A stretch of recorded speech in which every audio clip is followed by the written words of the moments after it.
বর্তমানে আমরা আছি বিটকয়েনের চার্টের মধ্যে। গতকাল রাত্রে মার্কেট ক্রাশ হওয়ার কারণে বিটকয়েন প্রায় 1,22,000 থেকে অল্প কিছুক্ষণ সময়ের মধ্যে $1,02,000 পর্যন্ত চলে আসছে। এটা কিন্তু মার্কেটের হেভি একটা ক্রাশ, যার কারণে অল্টস কয়েন গুলোও কিন্তু বাজেভাবে ডাম্প করছে। গোল্ডের মধ্যেও কিন্তু এটার প্রভাব পড়ছে। আমরা যেহেতু বর্তমানে ক্রিপ্টোকারেন্সি নিয়ে কাজ করতেছি, তাই আমরা বিটকয়েনের কথাই বলি। এত বড় ডাম্পের পিছনের কারণ অনেকেই বলতেছেন যে ট্রাম্প শুল্ক আরোপের কারণে, এই নিউজটার কারণে মার্কেট এত বড় ক্রাশ করছে। আমি বলবো যে কোনো নিউজের কারণে মার্কেট এমন ক্রাশ করে নাই, এটা একটা মার্কেটের ম্যানিপুলেশন ছিল।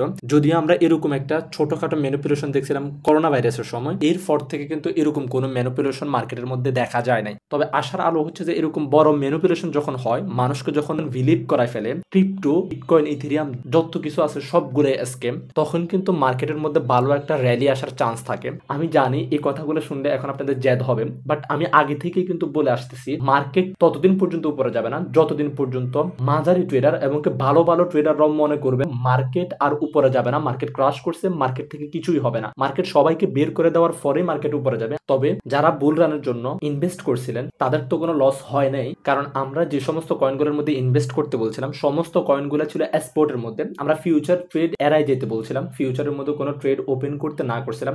সো ফিউচারের মধ্যে তো আপনারা ট্রেড ওপেন করেন নাই, যাদের ফিউচারের মধ্যে ট্রেড ওপেন ছিল তারা কিন্তু সবাই গতকাল রাতে দরাটা খাইছিলেন। তো ফিউচার ট্রেড করতে হলে আপনি ট্রেডিং না ফেরে কখনোই ট্রেড করতে পারবেন না। যেমনটা দেখেন, যারা ক্রস মোডে ফিউচার ট্রেডটা ওপেন করছিলেন তারা সবাই বলতেছে যে তাদের পুরো অ্যাকাউন্ট খালি হয়ে গেছে। আমার সকাল থেকে মেসেজ পড়তে পড়তে আমার অবস্থা খারাপ হয়ে যাচ্ছে। আর যারা আইসোলেটেড মোডের মধ্যে ট্রেড ওপেন করেছিলেন তাদেরও কিন্তু ক্যাপিটালটা খালি হয়ে গেছে। প্রায় $20 বিলিয়ন মতো মার্কেট থেকে লিকুইডেশন হয়েছে। সো এত কিছু হওয়ার পরেও আপনাদেরকে একটাই কথা বলবো, যারা ফিউচার ট্রেড করছেন ভুল করছেন, ট্রেডিং শেখা ছাড়াই ফিউচার ট্রেডের মধ্যে নামছেন, তাদেরকে বলবো যে ভাই যা হয়েছে সেটা মাথায় নিয়ে খারাপ কিছু করার চিন্তা ভাবনা করবেন না। ক্রিপ্টো সেক্টরের মধ্যে মানুষ আসে অনেক বেশি প্রফিট করার জন্য, ঠিক তেমনই কিন্তু এটার মধ্যে অনেক বেশি রিস্কও থাকে যদি আপনি না শিখে আসেন। তাই আমি বারবারে বলি, কিন্তু ট্রেডিং যদি আপনি ক্যারিয়ার হিসেবে নিয়ে এখান থেকে অনেক টাকা প্রফিট করতে চান তাহলে আপনার ট্রেডিংটা আগে শিখে আসা উচিত। যারা স্পোর্টের মধ্যে আমার ভিডিওগুলো দেখে কয়েনের মধ্যে ইনভেস্ট করছিলেন তারা আপাতত হোল্ড করেন, ইনশাল্লাহ এগুলো খুব দ্রুতই রিকভারি করে ফেলবেন। আমি আপনাদেরকে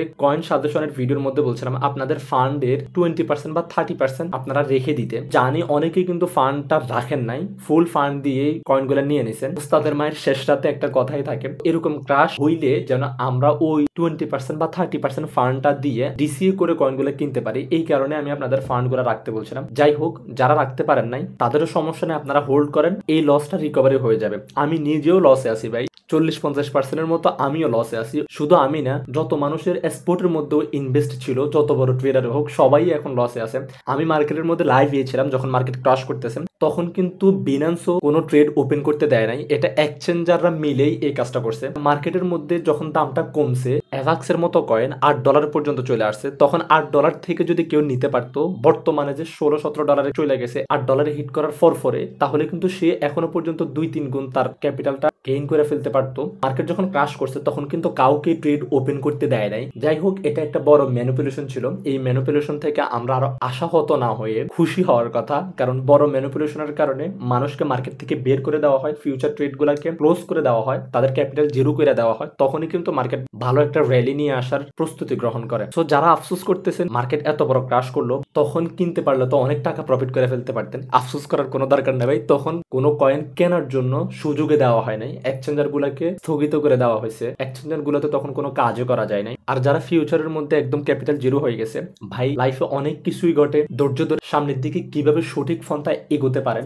ওই জিনিসটা নিয়ে ভাবেন, ওই জিনিসটা নিয়ে কাজ করেন। আপনার ভিতরে যদি ট্রেডিং ইনভেস্টিং এর নলেজ থাকতোই, তাহলে কিন্তু আজ আপনি পুরো ক্যাপিটাল জিরো করতেন না। আর যারা স্পোর্টের মধ্যে লসে আছেন তারা চিল মোডে থাকেন, ইনশাল্লাহ লস গুলো রিকভারি হয়ে যাবে। যাদের কাছে ফান্ড ফ্রি আছে তারা চাইলে এখন যে প্রাইস রেঞ্জের মধ্যে কয়েনগুলো আছে, এই প্রাইস রেঞ্জের মধ্যে ভালো ভালো পোটেনশিয়াল কয়েনগুলোর মধ্যে ইনভেস্ট করতে পারেন। আমাদের সাজেশনকৃত ভিডিওটা দেখতে চাইলেও ওখান থেকে দেখে কোন কোন কয়েনের উপরে ইনভেস্ট করা উচিত ওটা বুঝে ইনভেস্ট করতে পারবেন। বাকিদেরকে যে বলছিলাম আপনার ফান্ডের 20% বা 30% ফ্রি রাখেন, যদি রেখে থাকেন তাহলে ওই 20% বা 30% দিয়ে মার্কেটের মধ্যে এখন বাকি সবগুলা কয়েন কিছু কিছু করে কেনা রাখেন। শর্ট টার্মের মধ্যে প্রফিট করার জন্য আমি এখন বলতেছি না, এখন ইনভেস্ট করবেন আগামী কয়েক মাসের জন্য। সো ঠিক আছে, এই ছিল মার্কেটের আপডেট। সবাই ভালো থাকবেন, সুস্থ থাকবেন। যারা ফিউচারের মধ্যে ট্রেড করে সবকিছু খালি করছেন, হতাশ হওয়ার কিছু নেই, দিন আবার ঘুরবে ইনশাল্লাহ। সঠিক পন্থায় ট্রেডিংটা স্টার্ট করেন, নিজের যোগ্যতা ট্রেড করার ট্রাই করেন, যেন বুঝেন আপনার কোন সময়ে কোন সিচুয়েশনে কিভাবে আপনার ফান্ডকে ম্যানেজ করতে হয়, তাহলে আর কখনো এরকম জিরো ক্যাপিটাল হবে না। আগে লার্ন লার্ন তারপরে আর্ন।